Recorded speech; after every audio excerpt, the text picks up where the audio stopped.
क्या शोहरत सिर्फ टैलेंट से मिलती है या उसके पीछे कोई सिस्टम काम करता है जो तय करता है कौन ऊपर जाएगा और कब गिरेगा? इंटरनेट की सबसे खतरनाक थ्योरी यहीं से शुरू होती है।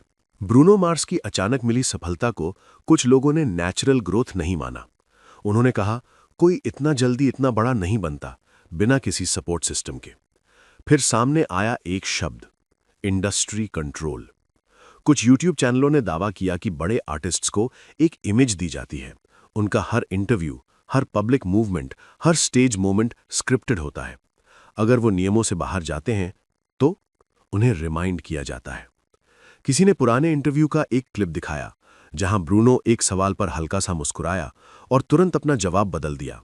उनके लिए यह था कंट्रोल सिग्नल। बेशक यह सिर्फ अंदाजा हो सकता है, लेकिन थ्योरी यहीं नहीं रुकी।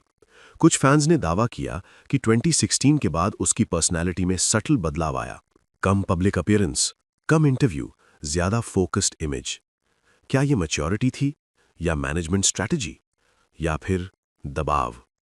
हॉलीवुड और म्यूजिक इंडस्ट्री में कॉन्ट्रैक्ट कल्चर बहुत कॉमन है। लंबे agreements, strict clauses, image management. जब एक कलाकार साइन करता है तो वो सिर्फ गाने में ही बेचता, वो अपनी पब्लिक आइडेंटिटी भी सौंप देता है। लेकिन डर तब पैदा होता है जब लोग सोचने लगते हैं कि आइडेंटिटी सिर्फ पब्लिक इमेज नहीं बल्कि कुछ और है। कोई गुप्त नेटवर्क, कोई हिडन हायरार्की। इन सब का कोई प्रमाण नहीं है, लेकिन इंटरनेट पर सवाल प्रमाण से तेज दौड़ते हैं। और अब सबसे बड़ा सवाल, अगर इंडस्ट्री सच में कंट्रोल करती है तो क्या किसी ने कभी उससे बाहर निकलने की कोशिश की? एपिसोड 4 में हम देखेंगे उन अजीब संयोगों को जिन्हें कुछ लोग संकेत मानते हैं। Comment for part 4।